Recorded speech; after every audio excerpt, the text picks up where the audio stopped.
le fait, c'est que ton ajout quelque chose, pour tout est et ça, tout est la base et fait, yo, l'amour et l'amour.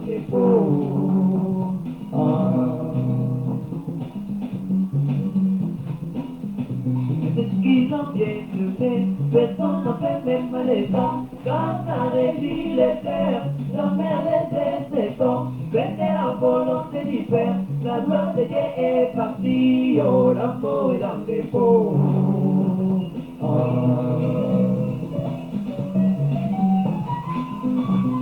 Qu'ils en viennent de fait, personne ne fait même les temps, car ça réduit le cœur, quand elle est insectant, faites la volonté du Père, la gloire de Dieu est partie, oh l'amour est dans les peaux.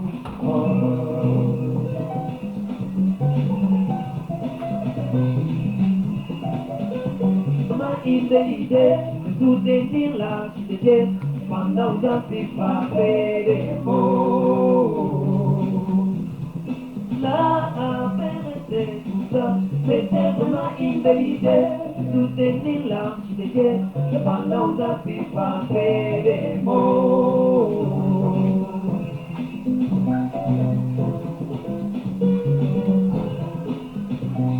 Qu'il en vienne de fait, personne ne fait même l'État, quand ça réduit le cœur, sa mère les corps, faites la volonté du Père, la gloire de Dieu est partie, oh l'amour est dans les peaux.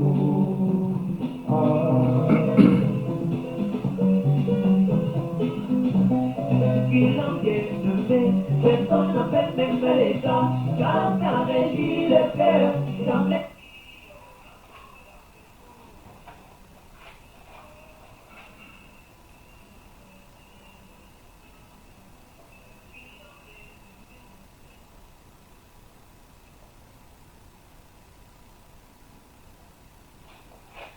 Oui, shalom bien-aimés du Seigneur, que la paix du Seigneur et sa grâce vous soient multipliées. Nous sommes très contents de savoir que vous êtes connectés en ce net moment pour pouvoir partager ensemble avec vous la parole du Seigneur. Nous rendons grâce à Dieu notre Père pour la grâce qu'il nous accorde. Il a accepté encore que nous soyons debout ce matin. Il a permis à ce que nous nous retrouvions autour de sa table pour pouvoir continuer avec notre repas. Et nous allons lui rendre multiples actions de grâce et recommander entre ses mains ses services de ce matin afin qu'il règne au roi et au maître absolu. Père Saint, nous bénissons ton nom, toi le Dieu puissant, le Père éternel, toi qui as toujours renouvelé ta bonté sur tes enfants. Et c'est ce que tu as fait ce matin. Et je suis très convaincu, Seigneur, que partout où se retrouvent mes frères, tu veilles sur eux, étant protecteur, étant gardien, et que tu leur as accordé la force de se lever ce matin et de pouvoir, Seigneur, s'approcher de ta table.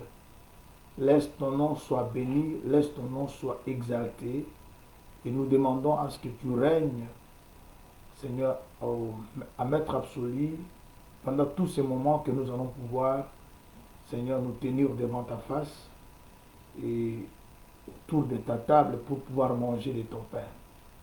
Nous nous abandonnons entre tes mains, étant instruments, nous voulons que tu te serves de nous, Jésus, parce que nous ne pouvons rien faire si, Seigneur, tu ne prends pas le devant. Voilà, je mets hors d'état de nuire toute puissance contraire qui pourront se lever contre ces moments pour nous empêcher à bien saisir et comprendre le langage que tu vas pouvoir tenir, Seigneur, ce matin. Pense à tous les hommes de Dieu qui se sont réveillés, ils sont en train de méditer, de prier ou de faire des directs comme nous le faisons. Yahweh, capacite-les, soutiens-les, Jésus, afin qu'ils puissent, Seigneur, viens, Seigneur, véhiculer ton message. Au nom de Jésus-Christ, notre Sauveur, nous t'avons supplié. Amen. Que le Seigneur vous bénisse Nous allons plus tarder prendre notre livre. Nous sommes dans le livre d'Apocalypse. Nous lisons le chapitre 1er. C'est là où nous allons pouvoir, parce que depuis que nous avons commencé, nous sommes qu'au chapitre 1er. Il y a des éléments qui sont là, que nous avons jugé bon de prendre le temps de l'expliquer, afin que la marche que nous allons entamer d'ici là nous soit facile. Aujourd'hui, nous allons parler sur la robe longue, la longue robe qu'avait portée la personne ou le Fils de l'homme que Jean a vu au milieu de cet chandelier. Alors, pourquoi la robe longue? Il y a des descriptions que Jean nous a données par rapport à l'homme qu'il avait vu au milieu de cet chandelier. Et nous avons dit que ces descriptions sont vraiment importantes, que nous puissions les comprendre. Parce que vous verrez, au chapitre 2, au chapitre 3, on ne fera que répéter ce qu'on a vu dans le chapitre 1er par rapport aux lettres qui vont être envoyées aux 7 églises. Dans chaque lettre, on prend un des aspects ou une des descriptions que nous voyons dans cet tome. Et voilà, c'est ainsi que nous avons dit, nous allons pouvoir prendre un moment d'expliquer ces descriptions afin que la compréhension nous puisse être facile lorsque nous allons entamer le chapitre 2 et 3e de ces livres. Alors je vais lire rapidement chapitre 1 Apocalypse, le verset 12e. Je me retournai pour savoir quelle était la voix qui me parlait. Et après m'être retourné, je vis 7 chandeliers d'or. Et au milieu de ce chandelier, quelqu'un qui ressemblait à un fils d'homme, vêtu d'une longue robe, ayant une ceinture d'or sur la poitrine. Sa tête et ses cheveux étaient blancs comme de la laine, blanche comme de la neige. Ses yeux étaient comme une flamme de feu. Ses pieds étaient semblables à de l'airain ardent, comme s'il avait été embrassé dans une fournaise. Et sa voix était comme le bruit des grandes eaux. Il avait dans sa main droite, ainsi de suite. On n'aura pas tout expliqué aujourd'hui par rapport à ces paragraphes. Je crois que nous aurons le temps de parler que sur la robe aujourd'hui. Si Dieu nous fait grâce, demain, on va revenir pour prendre encore d'autres choses par rapport à la description que Jean nous a donnée concernant le Fils de l'homme qu'il avait vu au milieu de 7 chandeliers. Alors, rapidement, pour ne pas perdre notre temps, il s'agit ici de Dieu, il s'agit ici du Fils de Dieu, mais la description que Jean nous présente ici, comme je l'avais dit autrefois, ça ne concerne pas le temps présent, ça concerne le temps à venir, parce que tout ça, on voit Dieu dans son état de colère, dans sa posture du juge. Alors, si vous allez vous rappeler de ce qu'on a parlé hier, nous étions occupés à expliquer quelque chose par rapport au livre d'Ecclésiaste chapitre 3. Ce livre nous a fait comprendre quelque chose. Il a dit, il y a un temps pour chaque chose. Il y a le temps de naître, il y a le temps de mourir, Il dit aussi, il y a le temps de se taire, il y a aussi le temps de parler. Il y a le temps de planter, il y a aussi le temps d'arracher. Alors hier, on n'avait pas eu le temps d'expliquer tout ce que le frère Salomon nous a parlé dans Ecclésiaste, mais nous avons pris que deux éléments, le temps de planter et le temps d'arracher, le temps de se taire et le temps de parler. Là, on a vite compris que Dieu, il fit un moment où Dieu s'était tu. Là, on voit le temps de la Sainte Alliance où la pensée de Dieu n'était pas comprise, n'était pas expliquée dans sa profondeur. Les prophètes voyaient des visions, mais ils ont reçu de Dieu un ordre de sceller la vision. Et quand la vision est scellée, ça nous fait comprendre qu'il s'agit du temps où Dieu se taisait. Et maintenant, Dieu devait parler par rapport au Fils. Hébreu nous a dit, à plusieurs manières, à plusieurs reprises, Dieu a parlé à nos pères par des prophètes. Vous voyez? Alors vous savez que quand les prophètes parlaient, d'après Osée 11, ils parlaient en parabole. Au parler en parabole, si vous consultez Matthieu 13, le Seigneur explique que quand je parle en parabole, c'est une manière d'empêcher les gens de comprendre ce que je vais dire. Là, on comprend que Dieu était dans la dispensation de cacher les choses. Il est caché en travers le prophète parce que le langage des prophètes n'était pas compris et le message que le prophète apportait était un message scellé parce que c'était ça la volonté de Dieu, de sceller des choses. Comme nous avons expliqué l'autre fois, d'après le livre de Proverbes chapitre 25 verset 2, la gloire de Dieu c'est de cacher des choses. Il cache les choses, il a caché d'abord les choses dans la création, dans la nature. Après un moment donné, il a pris ce qui était dans la nature, il les a mis dans un manuscrit dans le livre. C'est-à-dire le prophète voyait des visions et Dieu les ordonnait à écrire. Et lorsqu'ils écrivaient à un langage codé dont personne ne pouvait lire.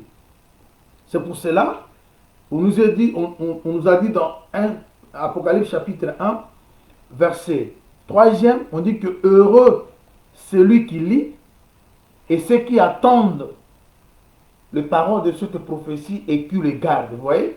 Or, pour lire, ce n'était pas tout le monde qui avait la possibilité, la capacité de lire ce qui était scellé, ne pouvait lire que la personne qui avait écrit. Nous comprenons que celui qui avait écrit, c'était Christ. Parce que le prophète, en parlant, il parlait avec l'esprit de Christ. Parce qu'il est écrit, aucune prophétie de l'écriture pourrait être l'objet d'une interprétation particulière. Car c'est poussé par l'esprit que les hommes ont parlé de la part de Dieu. C'est-à-dire, quand ces prophètes parlaient, ils étaient poussés par l'esprit de Dieu qui est Christ. Et tout ce qu'il disait là, c'était Christ qui parlait en eux, il scellait. C'est pour cela le même Christ devait revenir parce que c'est lui qui avait scellé. Il devait maintenant revenir pour déceler ce qu'il avait scellé. Alors c'est ainsi que nous avons vu, il y a eu un temps de se taire, il y a aussi le temps de parler. Et maintenant, Dieu nous parle par le Fils. Et quand le Fils a parlé, les gens ont certifié que personne n'a parlé comme lui. Vous voyez? Ce qui explique que tous ceux qui parlaient avant, ils n'avaient pas un bon discours. C'est comme le problème de Eliou. Lorsqu'il s'est retrouvé devant Job, avant que Eliou parle, je suis dans Job 32, avant que Eliou parle, il y a eu les gens qui ont parlé, les trois premières personnes ont parlé, ils étaient plus âgés qu'Eliou. Mais ils n'ont pas pu convaincre Job. Alors Eliou se lève le dernier et il parle, il dit que ce qui compte dans l'homme, ce n'est pas le nombre des années, mais c'est l'esprit de l'Éternel. Vous voyez? Eliou se lève le dernier avec un discours excellent, avec un discours épatant, avec un discours pas comme les autres.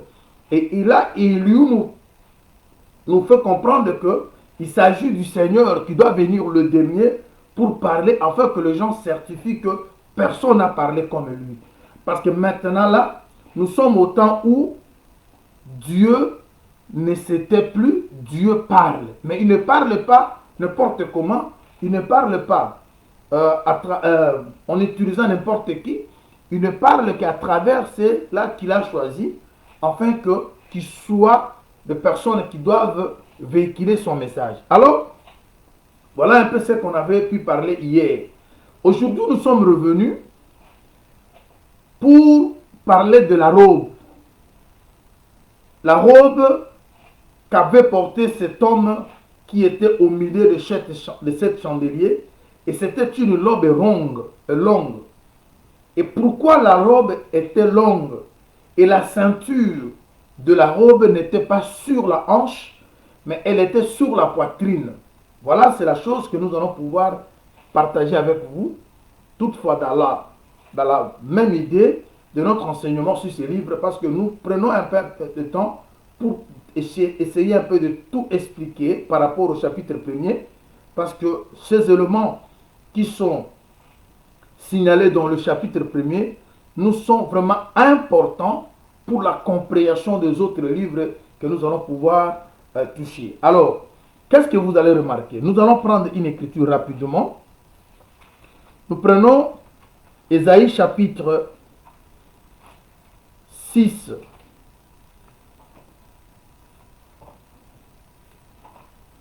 Je lis le verset 1er.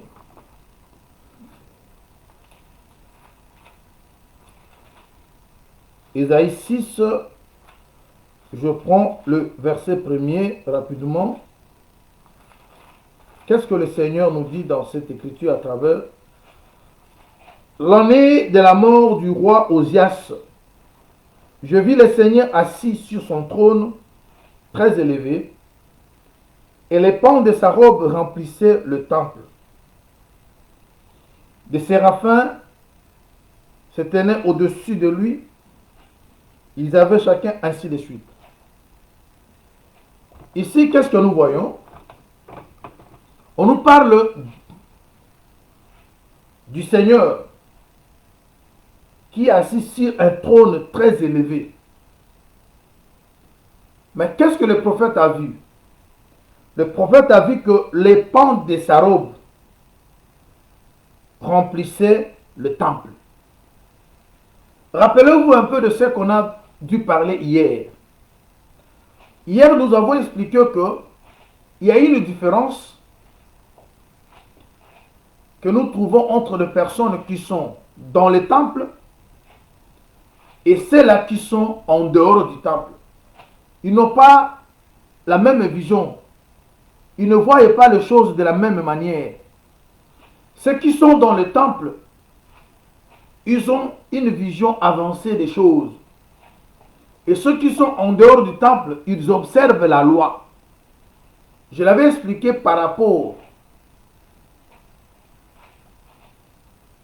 à Matthieu 12.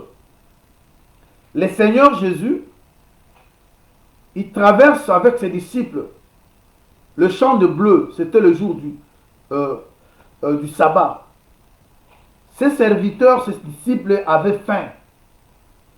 Et en ayant faim, ils ont commencé à arracher les épis de bleu et ils mangeaient. C'était le sabbat. Or, le sabbat, on ne pouvait pas faire un tel travail de cueillir, de récolter, ainsi de suite.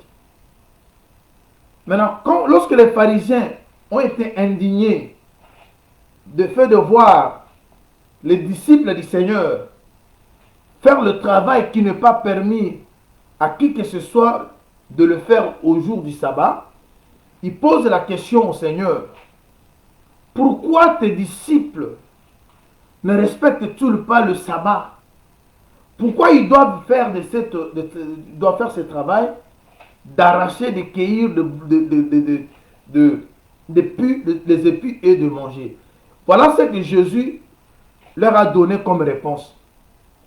N'avez-vous pas lu ce que David a fait lui qui n'était pas sacrificateur, mais il est entré dans le temple avec ses serviteurs. Ils ont mangé le pain qui était destiné aux sacrificateurs.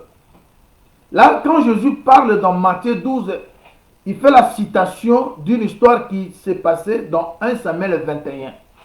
Si vous voulez lire, allez revoir 1 Samuel 21, vous verrez que David était entré. Il a demandé au sacrificateur de pain. Alors, mais quand Jésus parle, il dit David l'a fait. Lui qui n'était pas sacrificateur, mais il a mangé le pain qui était destiné aux sacrificateurs, ainsi que ses serviteurs ont mangé de même.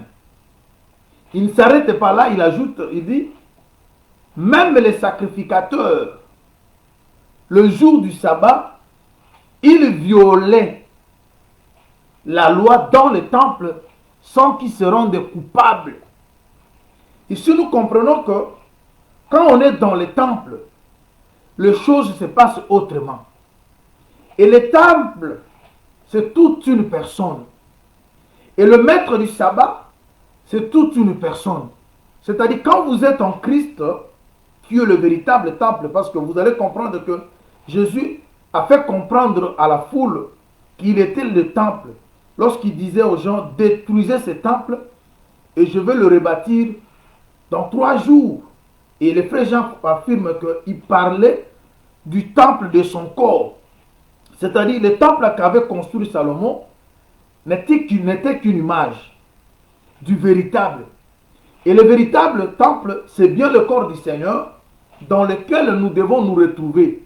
Et quand nous sommes dans le temple, nous sommes sacrificateurs. Parce que rappelez-vous, quand nous avons lu le verset 6 du premier chapitre de ce livre de l'Apocalypse, le verset nous dit que il nous a fait un royaume de sacrificateurs. Après avoir nous sauvés de nos péchés, après avoir donné sa vie en rançon pour nous, il nous a rachetés, il nous a fait un royaume des sacrificateurs. Lorsque le Seigneur nous fait un royaume des sacrificateurs, c'est-à-dire, il nous fait entrer dans le temple. Et nous avons maintenant l'accès aux choses que mangeaient les sacrificateurs. Mais si au jour d'autrefois, la sacrificature était matérielle, était physique, mais aujourd'hui, cette sacrificature est spirituelle. Également, le temple n'est plus physique, le temple est aussi spirituel. C'est pour cela, je vous avais parlé hier d'une chose. Il y a un temps de planter, il y a aussi un temps d'arracher. Quand Dieu a planté l'arbre au jardin, il a interdit qu'on ne touche pas, qu'on ne mange pas les fruits de cet arbre. C'était qu'un temps. Mais il restait aussi un autre temps qu'on devait revenir pour cueillir le fruit de cet arbre-là. Parce qu'on voit dans les Écritures, il est écrit, quand quelqu'un plante une vigne, il doit aussi manger de son fruit. C'est-à-dire, Dieu, en plantant l'arbre de la connaissance du bien et du mal, et disant à l'homme de ne pas toucher, c'était un livre que Dieu avait scellé.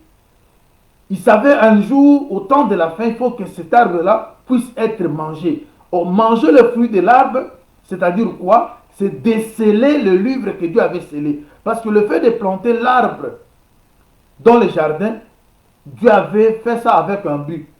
Mais il aurait fallu que le temps soit là, le temps d'arracher, le temps de cueillir.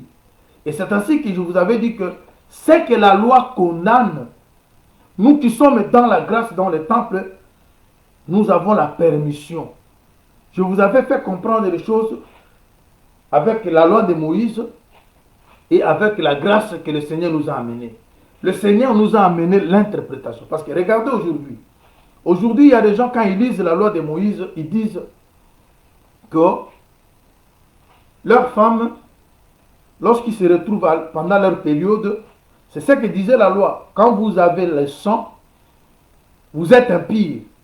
Mais aujourd'hui, dans le temple qui est la grâce, nous avons l'explication de la chose. Avoir le sang, c'est un langage de l'impureté. Et alors aujourd'hui, le Seigneur nous a lavé de cette impureté. Nous ne comprendrons pas les choses de la manière que comprennent ceux qui sont en dehors du temple. En dehors du temple, les gens sont restés dans cette loi-là. C'est pour cela que la Bible dit, la loi tue. Quand vous lisez Moïse, un voile est tombé dans le cœur. Mais pour que ce voile soit ôté, il faut que les gens se convertissent au Christ. Mais se convertir au Christ, c'est aller vers l'interprétation qui s'y prêche dans le temple. C'est ainsi que vous avez vu Jésus dans Matthieu 13. Il parlait aux paraboles à la foule lorsqu'il est dehors. Mais lorsqu'il rentre maintenant dans la maison avec ses disciples, il donnait le sens de ce qu'il avait parlé en parabole pour que les disciples qui sont dans la maison aient la compréhension. C'est pour cela que les disciples, ils ne peuvent pas écouter comme les autres. Les disciples écoutent différemment. Quand Dieu parle une fois, nous qui sommes disciples, nous devons écouter deux fois. Écouter deux fois, c'est-à-dire vous écoutez la lettre et vous écoutez aussi son explication. Alors l'explication n'est donnée que dans les temples.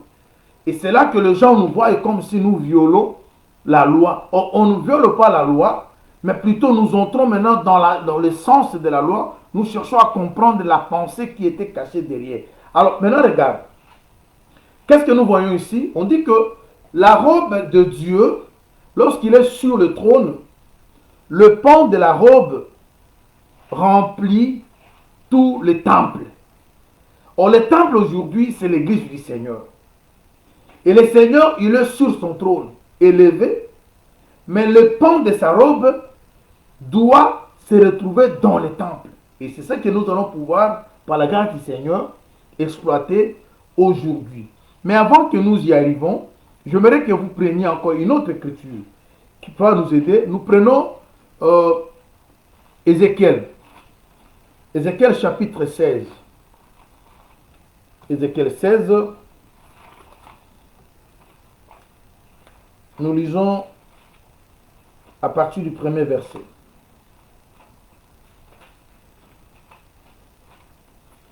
Ézéchiel chapitre 16. Je commence au premier verset. La parole de l'Éternel me fit adresser en ces mots. Fils de l'homme, fais connaître à Jérusalem ses abominations. Tu diras, ainsi parle le Seigneur l'Éternel à Jérusalem, car par ton origine et ta naissance, tu es du pays de Canaan. Ton père était un Amoréen et ta mère une Essienne. À ta naissance, au jour où tu naquis, ton cordon n'a pas été coupé et tu n'as pas été lavé dans l'eau pour être purifié. Et tu n'as pas été frotté avec du sel et tu n'as pas été enveloppé dans des linges. Nul n'a porté sur toi un regard de pitié pour te faire une seule de ces choses. Par compassion pour toi, mais tu as été jeté dans le champ le jour de ta naissance parce qu'on avait horreur de toi. Je passais près de toi, je t'aperçus baigné dans ton sang. Vous voyez? Ici, le sang dans lequel Jérusalem se baigne n'est pas le sang qui rachète, mais le sang comme impureté.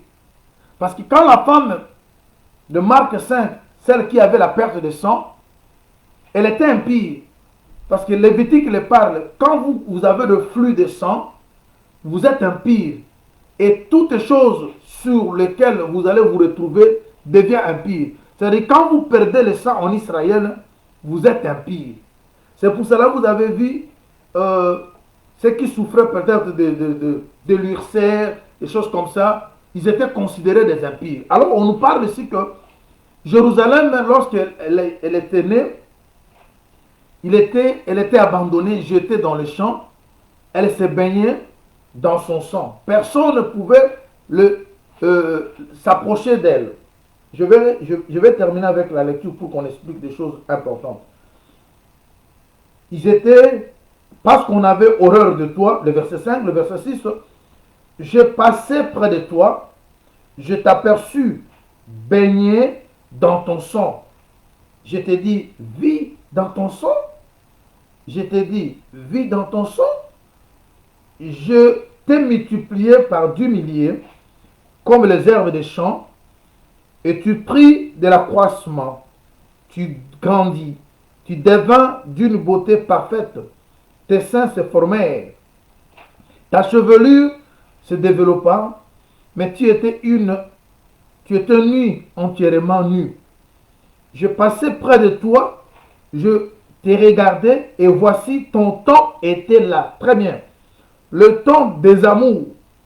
J'ai étendu sur toi le pan de ma robe.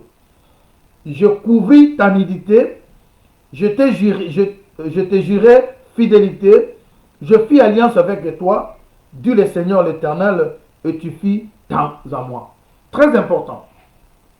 Ici, vous savez, on parle de Jérusalem, mais ce que vous devez retenir, Jérusalem a deux langages. Il y a un langage de la prophétie que Jérusalem représente Israël. Il y a une autre langage de la révélation que Jérusalem représente l'Église. Et vous savez que ce qu'était Israël hier, et c'est ce que nous sommes aujourd'hui. Alors quand nous parlons de Jérusalem, c'est-à-dire nous parlons à la fois de la maison d'Israël, à la fois de l'Église. Alors maintenant, ici, qu'est-ce que le prophète dit? Le prophète dit ceci. Le prophète dit que Jérusalem, de son origine, elle est de Canaan. Je vais expliquer quelque chose. Canaan a plusieurs explications. Il y a Canaan comme Christ, comme Jésus. Quand nous voulons expliquer, au lieu que Dieu maudisse Cham, celui qui avait péché, il maudit Canaan. Là, Canaan prend la place du Seigneur, comme Ésaïe 53 le dit, le châtiment qui nous donne la paix est tombé sur lui. Mais Canaan représente aussi une personne maudite. Alors maintenant, quand Dieu parle ici à travers le prophète Ézéchiel pour dire que Canaan, il a comme origine Jérusalem, qui était Jébu autrefois, son origine c'est Canaan, c'est pour rappeler à Israël que vous étiez d'abord, vous étiez pécheurs comme les autres. Il a dit que lorsque vous étiez nés, parce que nous avons deux naissances. La naissance dont parle le prophète ici, c'est la première naissance. C'est pour cela que vous voyez, Jean 3 nous parle de la seconde naissance. Il faut que vous naissiez de nouveau. Ça, c'est le discours de Jésus. C'est pour quand on vous parle qu'il faut que vous naissiez de nouveau, ça explique qu'il y a eu d'abord la première naissance. Et cette naissance-là, ça permet que vous apparteniez à une autre famille, à la première famille.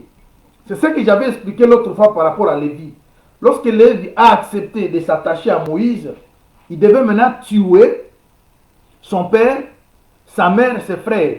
C'est un langage pour parler qu'il devait se dissocier de la première famille. Or, la famille première, c'est la famille du monde liée aux choses terrestres. La nature ancienne qu'on avait manifestée. C'est ainsi que l'Écriture dit dans le livre de Corinthiens, si quelqu'un est en Christ, devient une nouvelle créature. C'est-à-dire vous appartenez maintenant à une nouvelle famille. Or, c'est par la naissance que la personne, l'homme, est introduit dans une famille. Or, la première famille, c'est la famille du péché, lorsqu'on était sans Christ. Et c'est là que le Seigneur rappelle à Jérusalem. Il lui dit que depuis ton origine, tu es de Canaan. Ici, Canaan, il ne faut pas prendre Canaan comme Christ. Il faut prendre Canaan comme une personne maudite et une terre maudite. Et quand vous parlez de la malédiction, on voit parce que le Seigneur a dit, je mis devant tout, toi, la vie et la mort, la bénédiction et la malédiction, le bien et le mal. Directement, on comprend que la malédiction, c'est égal au mal, mal est égal à la mort, C'est-à-dire tout ça. Alors Canaan, il était aussi maudit.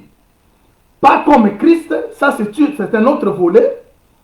Mais Canaan maudit comme quelqu'un qui se retrouve sous la malédiction. Et c'est de ce Canaan-là que Jérusalem tire son origine. Alors maintenant, Dieu rappelle à Jérusalem que ton origine, tu es de Canaan. Alors le jour où tu étais né, personne, il a énuméré des choses qui sont importantes que nous allons pouvoir expliquer une après une par la grâce du Seigneur. Même si on n'arrive pas, il dit quoi? Il dit, le jour où tu es né, le cordon n'était pas coupé. Vous savez, le Seigneur ici il parle du cordon. Or, le cordon, c'est ce qui relie l'enfant à sa mère. Et tout ce que la maman a comme vie, cette vie doit se transmettre à l'enfant au moyen du cordon. Alors quand vous naissez dans le Seigneur, il faut que le cordon soit coupé. Et le cordon, ici le Seigneur dit à Jérusalem, le cordon n'était pas coupé. Quand tu as été né, ici il veut simplement parler que il y a des gens qui font semblant de naître, mais ils gardent encore les anciennes vies. Je vous donne un exemple. Regarde ce que le Seigneur parle à travers le prophète Paul.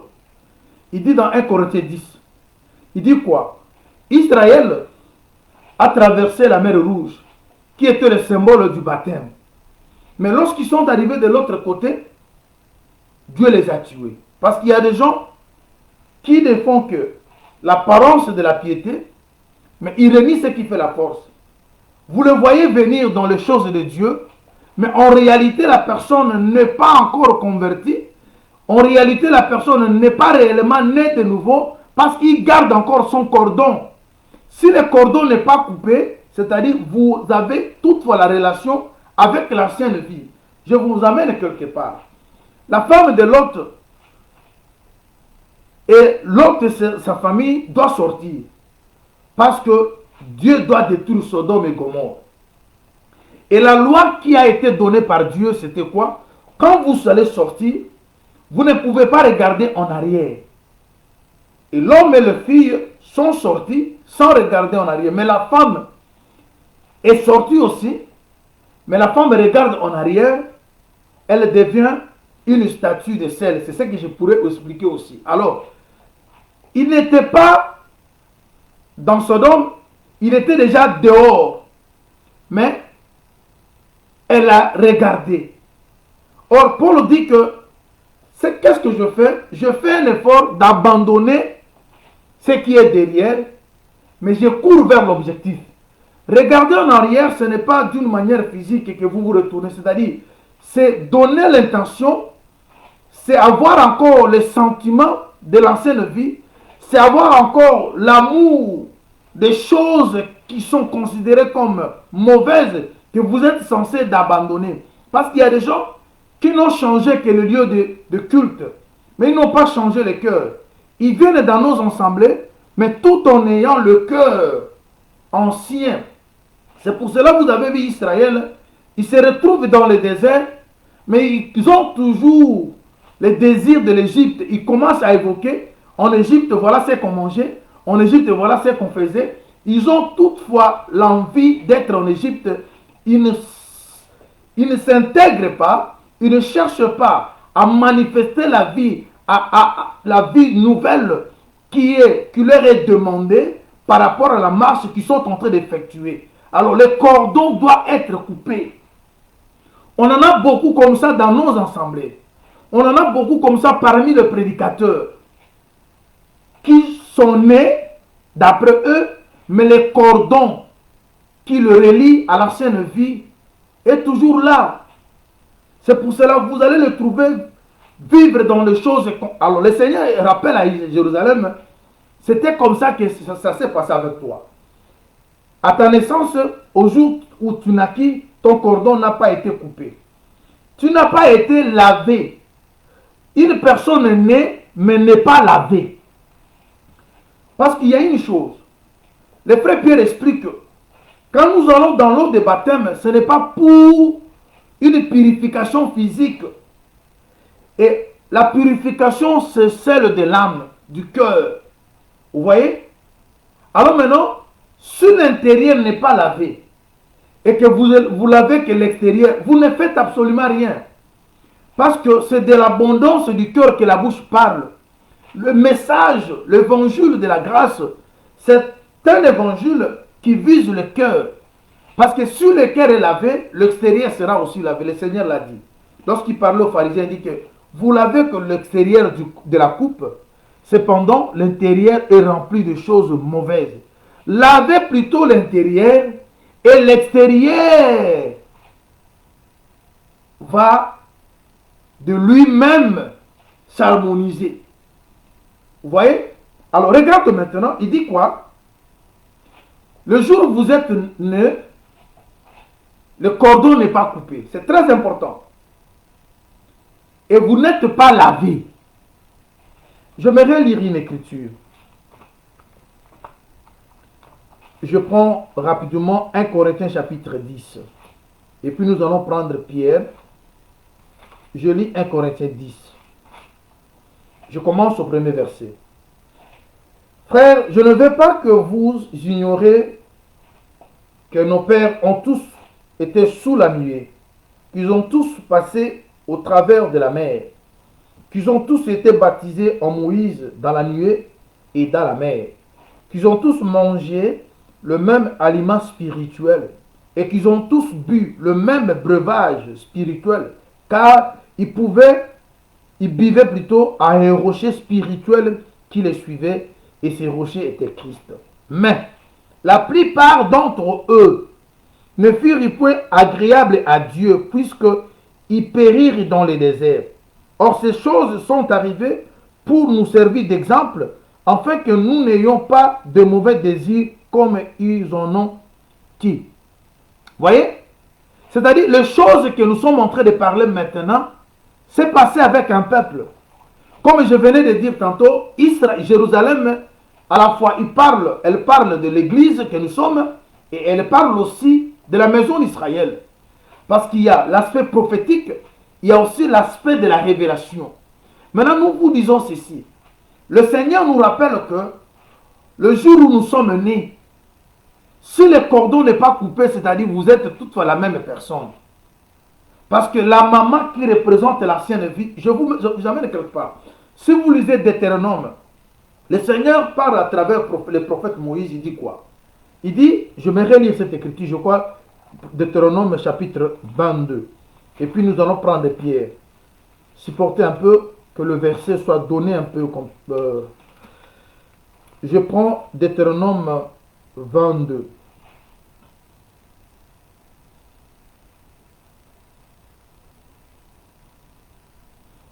Le Seigneur dit ceci.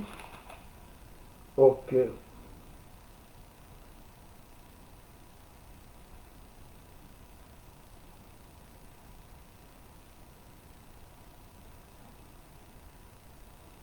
Je commence au verset 6.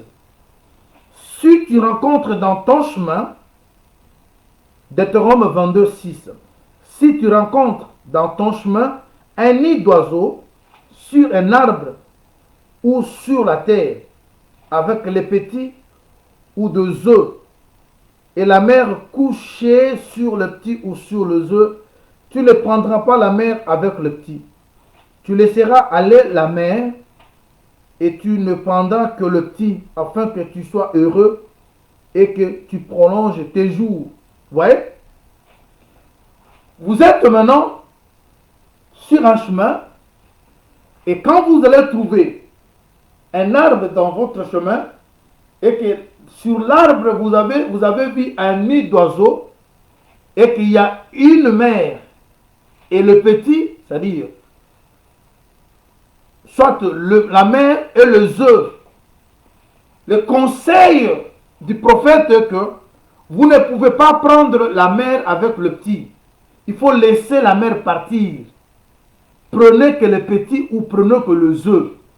Si vous voulez être heureux et prolonger votre vie. Très important. Alors, vous ne pouvez pas comprendre cette écriture à la manière des hommes. Ça, c'est une écriture scellée et codée. Le chemin dans lequel vous devez vous retrouver pour que vous voyez un arbre et un nid d'oiseau abandonner la mer sur lequel. Oh, vous savez que là, Dieu s'adressait à Israël à travers son prophète Moïse. Or, Israël, c'est tout un peuple qui quitte Égypte pour aller au Canaan. Alors maintenant, dans la marche, on vous parle maintenant, vous ne pouvez pas avoir deux vies, parce que parler de la mer et des petits, c'est parler que de deux vies. La mer, c'est l'ancienne vie. Le petit ou le jeu, c'est la nouvelle vie. Et la raison qui est donnée là, on dit que si tu veux être heureux, mais quand le Seigneur a parlé de qui sont heureux, les heureux sont des personnes qui entendent ce que les autres n'ont pas entendu. Les heureux, ce sont des personnes qui voient ce que les autres n'ont pas vu. Et nous sommes heureux au moyen de la nouvelle alliance. Parce que dans l'ancienne alliance, les choses que nous sommes en train d'écouter maintenant ne leur a pas été dites. Mais nous avons trouvé grâce.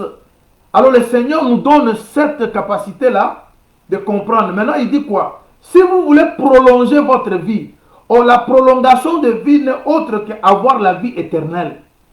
Mais la vie éternelle ne peut venir simplement si vous acceptez de prendre la nouvelle chose. C'est-à-dire, laisser la maman partir, c'est abandonner l'ancienne vie. Prendre les enfants, c'est ça la nouvelle vie.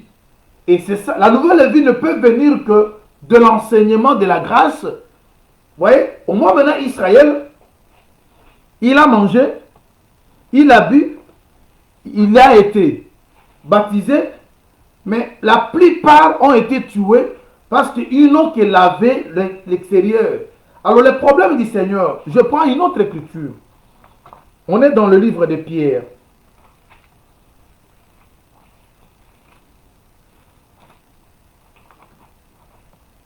Je prends le frère Pierre qui nous explique aussi des choses importantes. Il est là.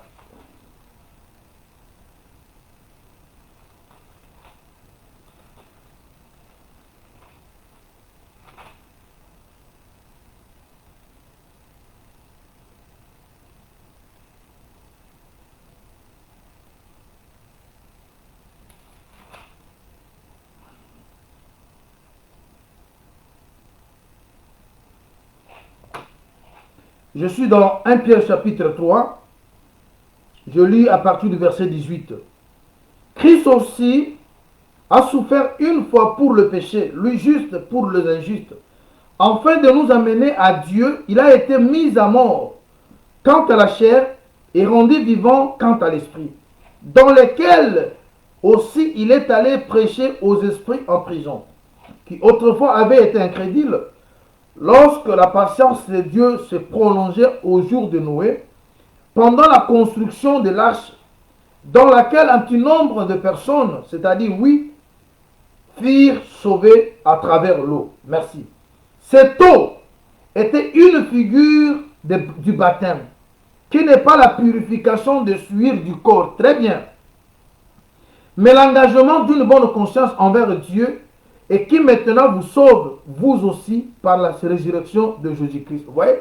C'est-à-dire, quand le Seigneur parle que vous n'étiez pas lavé, il ne parle pas de laver l'extérieur.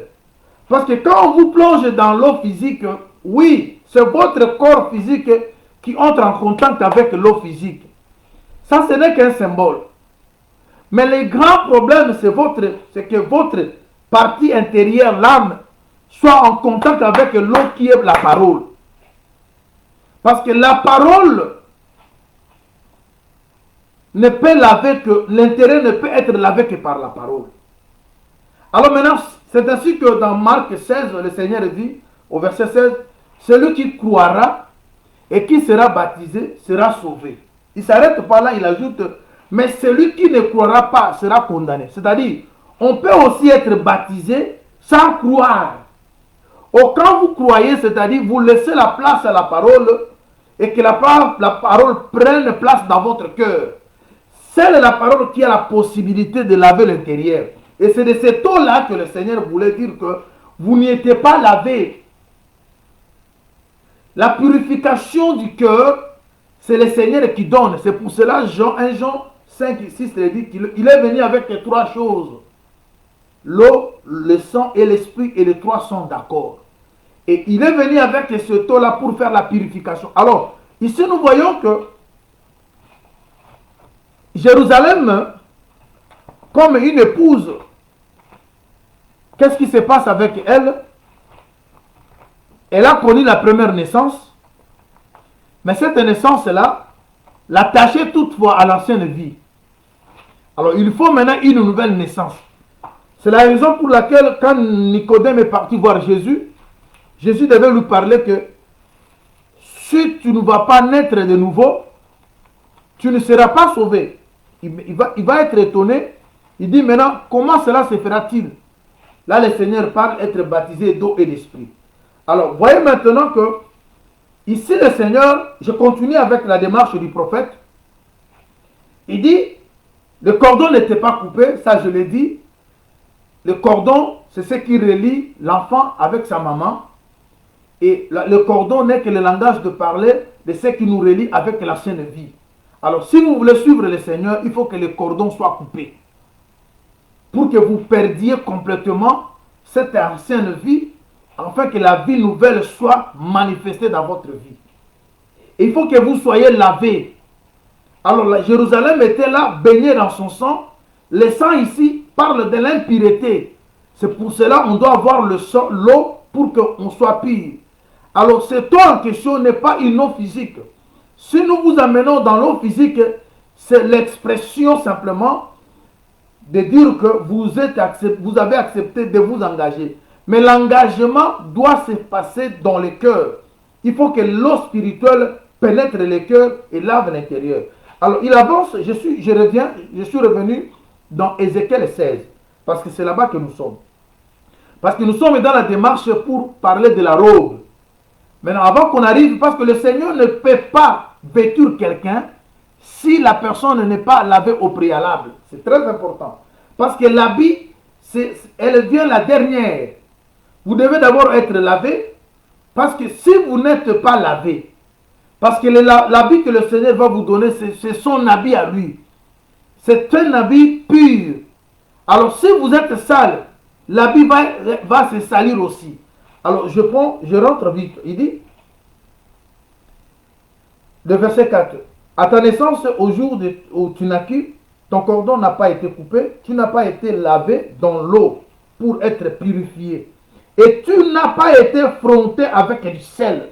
Ça, c'est encore un autre élément. Il faut que tu sois lavé, mais il faut que tu sois aussi frotté avec du sel. Pourquoi le sel? On prend une écriture. Lévitique chapitre 2. Lévitique 2. Je lis le verset 13 rapidement.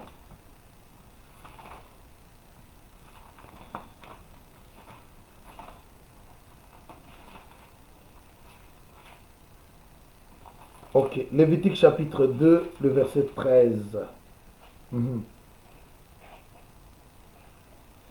Tu mettras du sel sur toutes les offrandes, et tu ne laisseras point ton offrande manquer de sel.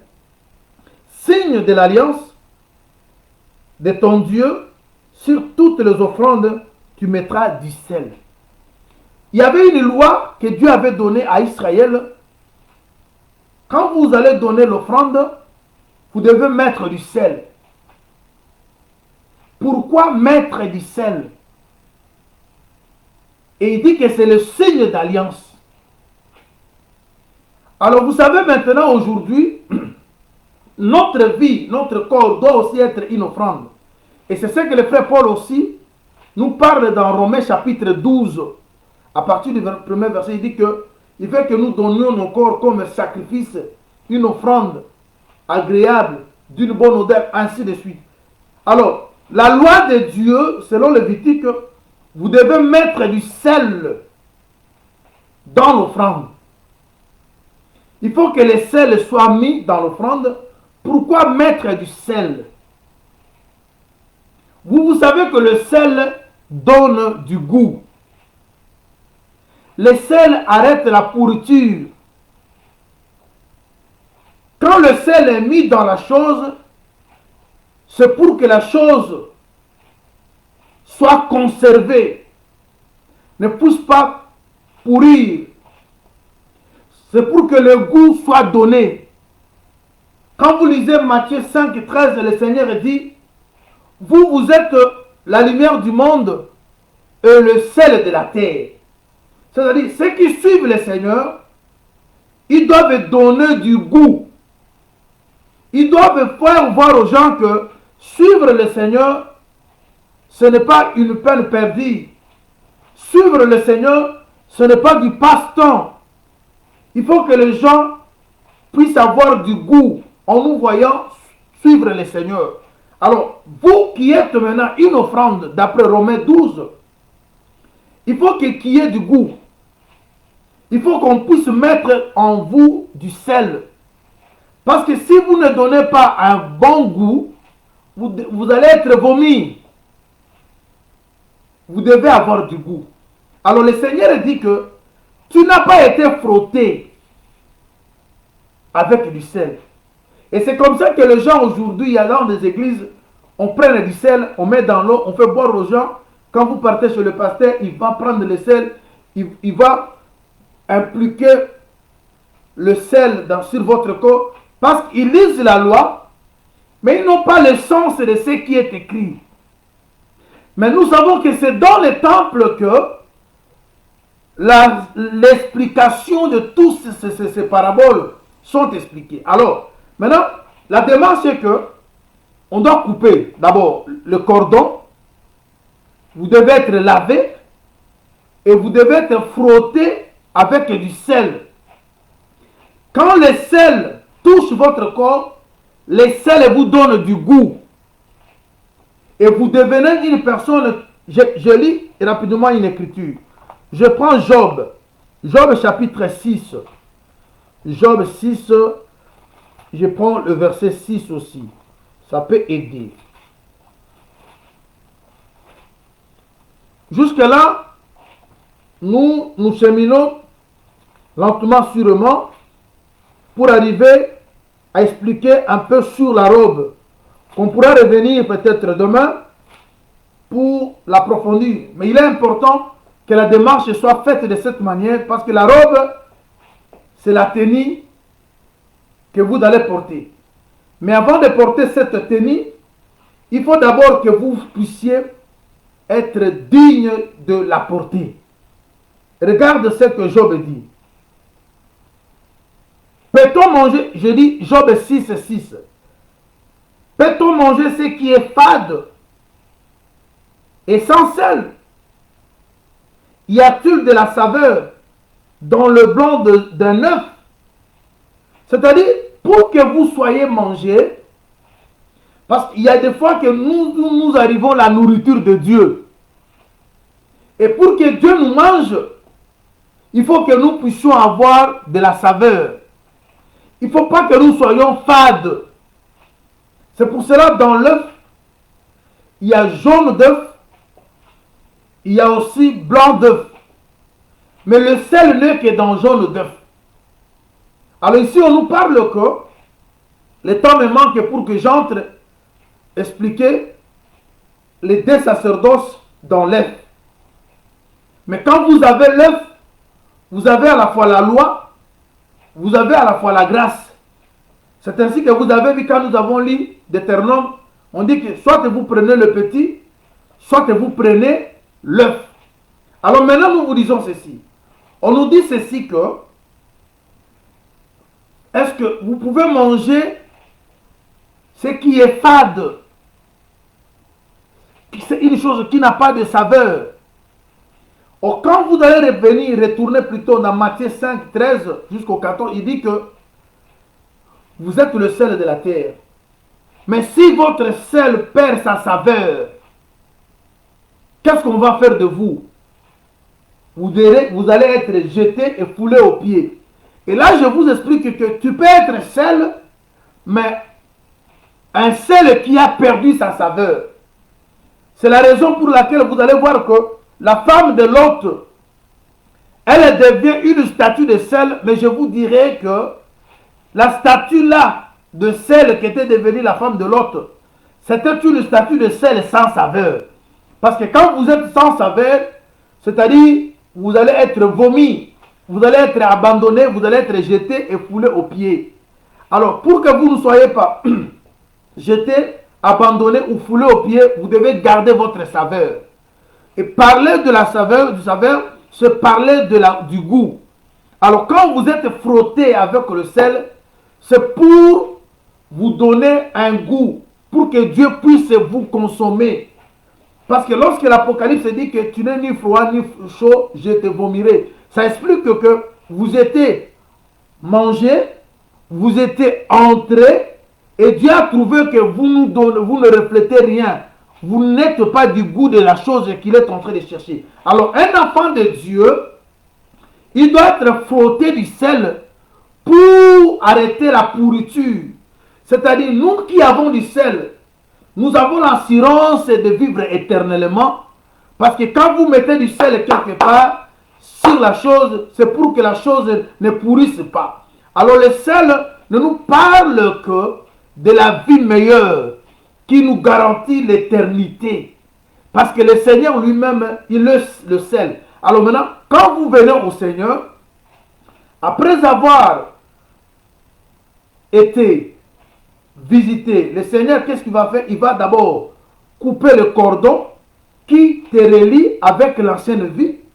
Le Seigneur va te laver pour que le péché, l'impureté, les choses mauvaises que tu avais au jour d'autrefois puissent te quitter.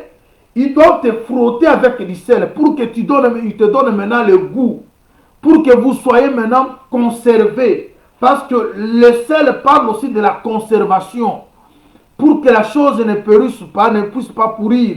Alors nous sommes conservés par la parole. Pour nous, le sel, c'est la parole. Quand vous acceptez la parole c'est du sel. C'est la parole qui fait que vous soyez du goût de Dieu. C'est la parole qui fait que vous soyez comme Dieu. Parce qu'il est parole, nous sommes épouses parole. C'est pour cela que nous serons comme il est, au moyen de l'enseignement que le Seigneur nous donne à travers ses ministres. Alors c'est ça le rôle du ministère, c'est de parfaire l'Église, c'est de parfaire le peuple, c'est-à-dire vous transformer, vous frotter avec du sel. Le message que nous vous donnons, c'est du sel, pour vous donner une vie conservée, pour vous épargner de la pourriture. Vous voyez, bien-aimés dans le Seigneur. Alors maintenant, on avance. Je rentre toutefois dans Ézéchiel, là où on était, parce que la démarche que nous sommes occupés à faire doit nous amener à parler sur la robe. Parce que la robe doit être la dernière chose qu'on doit mettre sur la Jérusalem après avoir été lavé, frotté du sel, ainsi de suite.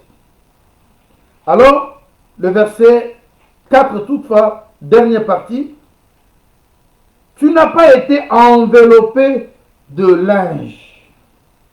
Maintenant, le verset 5, il dit, ni n'apporter sur toi un regard de pitié pour te faire une de ces choses par compassion de toi.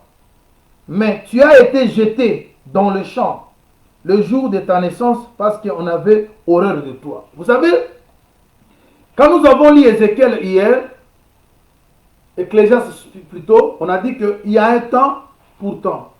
Il y a un temps de jeter, il y a aussi un temps de ramasser. Parce que nous sommes au moment où Dieu nous récupère. On a été abandonnés. Vous savez ce qui se passe?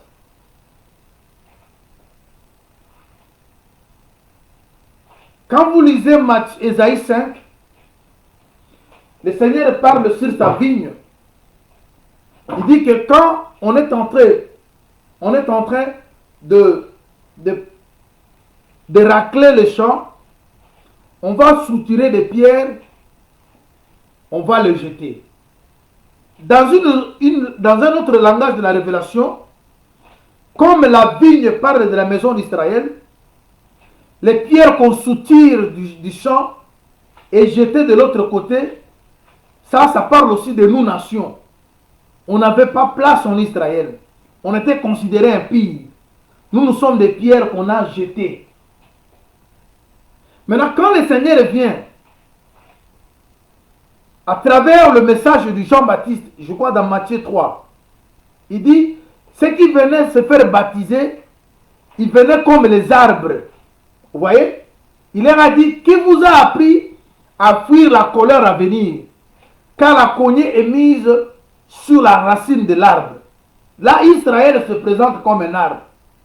Alors on dit que la cognée est là pour couper Israël. Et le prophète dit que Dieu peut susciter de ces pierres des enfants pour Abraham. Ici, nous sommes devant des choses. Israël est représenté par l'arbre qui doit être coupé. Et les pierres qui ont été jetées autrefois représentent les nations. Parce que quand Dieu coupe Israël, il doit maintenant se choisir d'un autre peuple. C'est-à-dire, nous sommes les pierres ramassées. Il nous ramasse pour que nous puissions participer à la même construction. Mais avant que nous prenions place, Israël doit être coupé. C'est pour cela ici, Ézéchiel dit que tu étais jeté dans le champ parce qu'on avait horreur de toi. Personne n'est venu vers toi, bien-aimé dans le Seigneur. On est ce qu'on est par la grâce du Seigneur. Des fois, tu es là même physiquement comme ça, tu étais abandonné. Mais le Seigneur qui t'a aménagé, aujourd'hui, des fois, les gens t'approchent, ils sont tentés de s'approcher de toi parce que tu es béni. Mais quand tu n'avais rien, personne ne pouvait parler de toi. Mais regarde le travail que Dieu t'a fait, a fait en toi. Toi que les gens espéraient, ne croyaient jamais que tu pouvais être quelqu'un. Mais c'est Dieu qui élève. Je vous ai parlé l'autre fois, le Seigneur, il descend jusque sur la poussière pour prendre ce qui était à la poussière et le mettre sur le trône avec le grand. L'élévation ne vient ni de l'Orient, ni de l'Occident, mais l'élévation vient de l'Éternel. Tu peux aujourd'hui être rejeté, abandonné des gens. Mais si Dieu veut faire de toi une grande personne, personne ne l'empêchera. Même les gens de ta famille, même dans ton ministère. Quand tu es dans le faible commencement, les gens ne te reconnaissent pas. Les gens ne te croient pas. Les gens ne t'aiment même pas. Mais cela n'empêchera pas Dieu de faire de toi ce qu'il a décidé. Parce que ce que nous vivons, ce n'est pas ce que les hommes ont voulu, mais ce que Dieu a voulu depuis toujours. Parce qu'il a l'amour, il a un amour vers nous. Il dit que personne n'a pu faire ceci. Aujourd'hui, bien-aimé, tu es ce que tu es, non par l'effort de quelqu'un. Même celui qui t'a donné l'argent, c'est parce que Dieu l'a touché. Si Dieu ne l'avait pas touché, il ne pouvait pas t'assister. Tu es ce que tu es parce que Dieu a manifesté sa compassion à ton égard. Alors notre attachement à Dieu doit être une chose à ne pas négliger parce que notre force, notre secours, notre visitation, notre changement vient de ces dieux-là. On était tous abandonnés. Personne ne pourrait venir vers toi. Aujourd'hui, les gens te sollicitent pour que vous fassiez des affaires parce qu'ils te vont aujourd'hui avec un fonds. Mais l'autre fois, quand tu étais rien, quand tu n'avais rien, personne ne pouvait t'approcher. Mais aujourd'hui, parce que le Seigneur t'a donné de la valeur. Et je vais te dire quelque chose. Même aujourd'hui, tu n'es pas visité. Tu es négligé des gens. Mets confiance à Dieu. C'est Dieu qui élève. Ce qu'il a fait avec les autres au jour d'autrefois, il le fera avec toi. Parce que c'est lui qui élève. Alors qu'est-ce que le Seigneur dit? Je rentre dans Ézéchiel, Il dit quoi? Je suis venu vers toi, tu étais jeté, le jour de ta naissance, c'est parce qu'on avait horreur de toi. Je passais, verset 6, près de toi, et je t'ai aperçu, baigné dans ton sang. J'ai dit, vis dans ton sang, et je t'ai dit, vis dans ton sang, je t'ai multiplié par 10 milliers.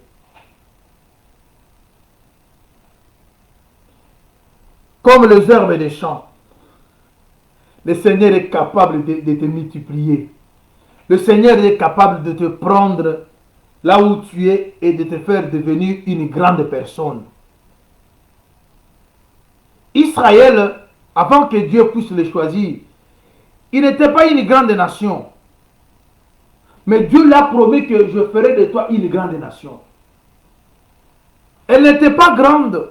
Lorsque Abraham sortait de la maison de son père, il ne savait pas où il était. Il ne savait pas non plus ce qu'il allait devenir. Mais il avait mis foi à ce que Dieu lui avait parlé. Et ce matin, je veux dire à quelqu'un de mettre foi à la parole de Dieu. Il faut regarder. Ne regarde pas avec les yeux, mais regarde avec l'oreille. On va y arriver. Alors, qu'est-ce que le Seigneur dit? J'aime ça. Et tu pries de l'accroissement, tu grandis. Je suis dans le verset 7. Tu deviens d'une beauté parfaite. Les seins se formèrent. Ta chevelure se développa, mais tu étais là, tu es tenu entièrement nu. Le Seigneur fait le premier travaux, mais la personne reste toujours nue. La personne grandit, le sein de cette femme se développait, ça lui donne de la maturité, et la chevelure commence à pousser, et Jérusalem devient d'une beauté parfaite. Il dit que, mais tu étais nu, entièrement nu. Je passais près de toi, je te regardais, et voici, ton temps était là, j'aime ça. Ton temps, le problème est le problème du temps. Si ton temps est là, personne ne peut arrêter Dieu. Parce que Dieu, il est l'alpha et l'oméga. Dieu s'est créé le temps.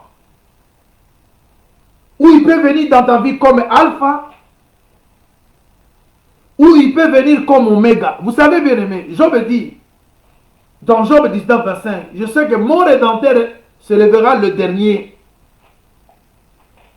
Et je le verrai de mes propres yeux. Le problème est que le temps soit là. Dieu ne fait rien en avance. Il ne fait non plus rien en retard. Tout est planifié. Il a un projet de bonheur. Mais il faut que le temps soit là. Le frère Paul dit, j'ai été élu avant la fondation du monde. Mais ça devait plaire à celui qui m'avait mis. Vous voyez? Il a dit que quand il a plu à celui qui m'avait mis à l'écart dans le sein de ma maman, de me révéler son fils. Parce que le problème est le problème du temps. Le Seigneur t'a aimé, t'a choisi, t'a élu.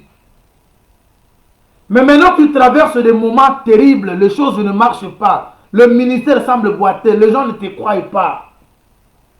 Mais quand le temps sera là pour que le Seigneur te révèle les choses, personne ne va l'empêcher. Alors, le mariage que Dieu t'a donné existe.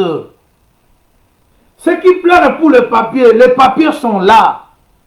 Mais le problème est que le temps de Dieu, pour qu'il fasse quelque chose dans ta vie, puisse aussi être là. Et quand le temps est là, personne n'a empêché Dieu d'apporter secours à cette femme. Quand le temps était là, Dieu a pris cette femme pour la faire une femme avec une beauté parfaite. Une femme qui était délaissée, abandonnée, Dieu lui a donné de la valeur parce que le temps est arrivé. Et comme ce matin, ça peut aussi être ton temps. Pour que Dieu fasse de toi quelque chose. Pour que Dieu opère un miracle dans ta vie. Pour que Dieu change ta vie afin que les gens qui se moquaient de toi au jour d'autrefois disent que non, il y a quelqu'un au ciel qui ramasse les abandonnés. Le Seigneur dit quoi? Ton temps était là, les temps des amours. Quand l'amour de Dieu est sur toi, il fera toutefois quelque chose. Comme l'amour était là, c'était son temps, qu'est-ce que Dieu a fait? Je tendis sur toi le pan de ma robe. Je couvris ta nudité, je t'ai juré fidélité. J'aime ça. La robe qui va te couvrir n'est pas ta robe à toi. C'est la robe de Dieu. Voilà pourquoi Dieu devait d'abord te laver. Devait d'abord se rendre compte que le cordon est coupé. Tu es lavé, tu es frotté avec du sel, afin qu'il te donne sa robe. C'est pour cela, quand vous péchez, les gens se moquent de Dieu. Quand vous vous conduisez mal, vous remettez le Seigneur à la croix. Parce que vous et Dieu, vous faites maintenant partie d'un même corps. Vous êtes devenus des co-héritiers. Alors maintenant, vous allez maintenant être couverts de la robe de Dieu. Et ce que j'ai aimé ici, il ne te donne pas toute la robe, mais il te donne que le pan de sa robe. Parce que nous avons vu dans Ésaïe 6:1 que c'était le pan de la robe de Dieu qui avait couvert le temple. Et le temple c'est toi, le temple c'est moi. Maintenant, quand la robe de Dieu vient te couvrir, c'est pour faire quoi dans ta vie? Alors, je prends vite avec vous une écriture dans le livre de Exode, chapitre 28. Exode 28. Regardez ce qui est écrit ici. J'aimerais que vous lisiez là, au verset 31. Tu feras la robe de l'éphod entièrement. Je dis Exode 28. Je commence au verset 31. Tu feras la robe de l'éphod entièrement d'étoffe bleue. Il aura au milieu une ouverture pour la tête, et cette ouverture aura tout autour un bord tissé comme l'ouverture d'une côte de maille, afin que la robe ne se déchire pas. Tu mettras autour de la bordure, très important, en bas, des grenades de couleur bleue, pourpre et cramoisi entièrement entremêlées de clochettes d'or. Une clochette d'or, une clochette d'or, une grenade sur tout le tour de la bordure de la robe. Aaron s'en servira pour faire le service quand il entrera dans le sanctuaire devant l'Éternel. Quand il en sortira, il entendra le son des clochettes, il ne mourra point. Aaron, il était le souverain sacrificateur. Et la sacrificature était donnée à Aaron et à ses enfants. Et alors nous savons que aujourd'hui la sacrificature est donnée à un souverain sacrificateur selon l'ordre de Melchisédek. Parce qu'il nous a fait un royaume de sacrificateurs. Comme Aaron était sacrificateur avec sa famille, mais aujourd'hui le véritable Aaron, c'est notre Dieu. Alors maintenant, nous aussi, nous sommes les sacrificateurs. Maintenant, regarde ici ce qu'est la tenue du souverain sacrificateur. On précise que la robe devait être une robe entièrement bleue. Et vers le bord là, on doit mettre des grenades et des clochettes. Alors, s'il faut parler de la couleur que devait avoir la robe, la couleur bleue C'est un langage pour parler que ce n'est pas n'importe quelle robe, c'est la couleur du ciel. Or, nous qui suivons le Seigneur, pour appartenir à ce Dieu, pour bénéficier de toutes les promesses que Dieu nous a faites, une seule chose nous est demandée, c'est d'être vêtu. Mais on ne sera pas vêtu de n'importe quoi, on sera vêtu de la robe même de Dieu. Cette robe de Dieu que nous allons porter, c'est une robe qui vient du ciel. Parce que la couleur bleue, car la robe explique que ce n'est pas quelque chose de la terre. C'est le bleu, la grâce. C'est un don du ciel. Vous voyez? Prenez une écriture. 2 Corinthiens chapitre 5. 2 Corinthiens chapitre 5. 2 Corinthiens 5. Je lis le premier verset. C'est vraiment important, bien aimé. Parce que quand nous partons aux églises, je lis le verset premier. Nous savons, en effet, 2 Corinthiens 5, premier, nous savons en effet que si cette tente où nous habitons sur la terre est détruite, nous avons dans le ciel un édifice qui est l'ouvrage de Dieu, une demeure éternelle qui n'a pas été faite de main d'homme. Ainsi, gémissons-nous de cette tente, désirant revêtir notre domicile céleste. Si du moins nous sommes trouvés vêtus et non pas nus.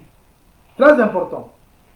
C'est-à-dire, vous qui attendez le Seigneur venir, vous qui voulez aller auprès du Seigneur, on nous dit que on doit être trouvé vêtu et non nu. Alors, ce qui va couvrir notre nudité, ça ne sera pas n'importe quoi. Ça sera une tenue qui vient du ciel. Ça sera la grâce même. Et c'est c'est pour cela que vous avez vu que la robe qu'apportaient les souverains sacrificateurs, c'était une robe qui avait la couleur bleue. Or, tout ce que Moïse avait fait dans le désert était d'abord au ciel. Parce que quand vous lisez Exode 25, quand Dieu donne à Moïse la loi, et plutôt l'ordre de construire le tabernacle, il lui dit, tu dois faire d'après le modèle que tu as vu sur la montagne. C'est-à-dire la réalité était restée sur la montagne. Tout ce que Moïse était venu reproduire sur la terre venait de quelque part. Et le tabernacle, et les ustensiles, et la tenue que devait porter le sacrificateur, c'était l'image du véritable qui était resté sur la montagne. Or, Aaron, s'il était souverain sacrificateur sur la terre, mais il y a un vrai souverain sacrificateur qui est au ciel. Alors, qui s'habille aussi d'une robe. Et le pan de sa robe entre dans le temple. Vous voyez, le temple est sur la terre. C'est nous, l'église, qui sommes le temple. Alors maintenant, la robe qui nous couvre, ce n'est pas une robe de la terre. C'est une robe qui vient du ciel parce que la personne qui nous donne cette robe, il est sur le trône. Mais il ne fait que descendre le pan de sa robe. Et la robe a une couleur bleue pour dire que c'est du ciel. Quand vous portez la robe qui est l'habit du Seigneur, c'est pour cela que le Seigneur a dit, à travers le frère Paul, dans le livre de Romains chapitre 3, il a dit, revêtez-vous du Seigneur Jésus. Jésus, c'est une robe. Et quand vous le voyez maintenant se promener au milieu de cette chandelier, avec une robe longue, c'est-à-dire, c'était lui qui doit maintenant vêtir l'église. L'église dont nous sommes vêtus par le Seigneur. Et la robe qui nous couvre, c'est bien le Seigneur. C'est pour cela que vous avez vu, quand Dieu arrive au jardin, il trouve Adam nu, il donne à Adam la robe bleue. Parce que la peau là qu'Adam avait vêtue, c'était la robe même. Mais qui n'était pas la robe qu'Adam achetait quelque part, ça venait d'un animal. Mais cet animal-là, vous savez que c'est bien le Seigneur qui entre dans le monde étant Christ. Mais il doit chercher un corps. Vous voyez, l'animal tué, c'était plutôt le corps qu'avait porté la voix. Ou la voix qui parcourait le jardin le soir, c'est le Christ qui entre dans le monde. Il a mené une tenue à son peuple, parce que le peuple est tenu. Alors maintenant on dit que pour que nous puissions aller auprès du Seigneur, il faut que nous soyons trouvés vêtus et non nus. Alors nous pouvons être vêtus que par la robe qui vient du ciel. Parce que la robe qu'on nous donne, c'est pour aller avec au ciel. On ne peut pas nous donner une robe matérielle physique de la terre pour que cela nous amène au ciel. C'est ainsi la Bible dit, la chair et le sang n'hériteront pas le royaume des cieux. Comme nous comptons aller au ciel, il faut que la robe puisse venir du ciel. Parce que c'est ces robes-là, c'est cette robe-là qui est faite du goût de notre Seigneur. Alors, bien-aimés dans le Seigneur, pour ne pas vous retenir beaucoup, parce qu'on sait que par la grâce du Seigneur, on pourra revenir, il y a des choses à expliquer vraiment d'une manière très approfondie, mais je vais terminer par quelque chose. Le pont de la robe avait deux choses. Avait un fruit et une clochette.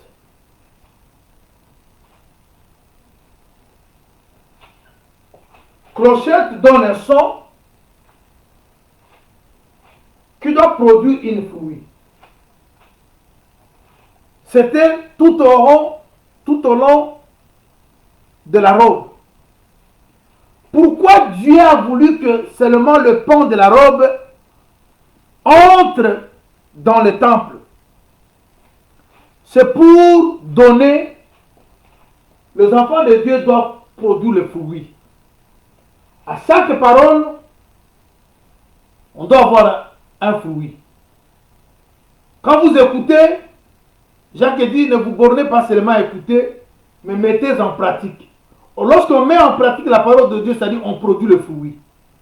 C'est pour cela, le Seigneur nous parle dans le livre d'Éphésiens chapitre 2, si je ne me trompe pas, au verset 10. On dit que les bonnes œuvres ont été créées par notre Dieu depuis toujours, afin que nous puissions, afin que nous les pratiquions. C'est-à-dire, un enfant de Dieu, le monde te regarde. Une personne qui a été réellement visitée et que le cordon est coupé, le cordon qui te relie à l'ancienne vie, si réellement il est coupé, on doit voir en toi la nouvelle vie. Tu ne peux pas être là un frère yanké, un frère gangster. Tu ne fais que des récitations, mais tu vis complet, tu vis exactement comme vivent ceux qui ne comprennent pas Dieu. Non. L'évangile, c'est la vie. On doit voir réellement que le cordon est coupé. Et tu dois être lavé. Et cette eau-là doit laver votre intérieur. Parce que ce qui tue l'homme, c'est ce qui sort. Jésus l'a dit. Parce que c'est de l'abondance du cœur que la bouche parle. Alors quand vous êtes maintenant lavé complètement intérieurement, vous êtes frotté avec du sel. C'est-à-dire, vous avez maintenant vaincu la pourriture. Vous êtes devenu une personne conservée pour la vie éternelle. Et le Seigneur va vous donner maintenant sa tenue. Parce que vous êtes maintenant dans la même tenue avec le Seigneur. Et quand le Seigneur vous donne maintenant le pont de sa robe, les gens doivent voir le fruit accompagner votre vie. La parole que vous écoutez comme son doit produire un fruit. dans le lieu de travail, dans ton couple, dans la famille, ceux qui ne connaissent pas Dieu doivent voir Dieu à travers vous parce que vous êtes le sel de la terre. Vous devez attirer les gens au Seigneur. Quand les gens voient votre manière de vivre, il doit être jugé. Pourquoi moi, je ne dois pas vivre comme celle-là? Et même les parents doivent commencer à dire à leurs enfants, pourquoi vous pouvez-vous pas vous comporter comme telle sœur, comme la fille de telle famille, comme tel fils, parce qu'ils voient en toi une vie nouvelle. Vous êtes devenu un modèle, parce que vous donnez du goût. Tes amis doivent accepter le Seigneur en voyant votre manière de vivre. Mais aujourd'hui, l'évangile éternel, l'évangile de la grâce, l'évangile du salut que les gens prêchent de foi, ce n'est que pour remplir des têtes. Qu'on soit que des gens de discussion, mais la vie nouvelle n'y est pas. Bien aimé, on doit faire un effort, on doit pleurer le Seigneur pour que le Seigneur nous amène au point de refléter cet évangile. Parce que ça ne demande pas simplement que vous ouvrez vos bouches pour parler, on doit aussi enseigner sans parole. C'est-à-dire, vous ne donnez pas un verset, mais votre attitude, la façon dont vous gérez vos émotions, quand il y a un problème dans la société, dans la famille, ta manière d'agir doit interpeller les gens. Quand quelqu'un te doit, la manière dont tu poursuis, bien aimé, c'est comme ça l'enseignement. L'enseignement transforme. Et c'est ça, les gens tu vas donner le goût aux autres parce qu'on trouve en toi le sel. Mais il y a ceux qui sont devenus le sel sans saveur. Quand vous êtes sans sel et sans saveur, vous serez comme la femme de l'autre. Vous êtes sel, mais un sel qui ne donne absolument rien. Vous êtes devenu fade. Alors le Seigneur Dieu nous a fait grâce que nous puissions ensemble avec vous comprendre ces choses. Alors avec la robe, on va continuer parce qu'on va lire encore beaucoup de choses pour expliquer. Mais aujourd'hui, nous nous sommes forcés par la grâce du Seigneur de partager avec vous ce qu'on a pu partager parce qu'on aura à expliquer tout ce que le frère a décrit par rapport à cet homme. On n'a pas encore parlé de la ceinture, mais nous sommes au point de parler sur la robe qui était longue. Elle est longue parce qu'elle doit commencer au ciel et elle doit descendre jusque sur la terre parce qu'il y a un peuple sur la terre.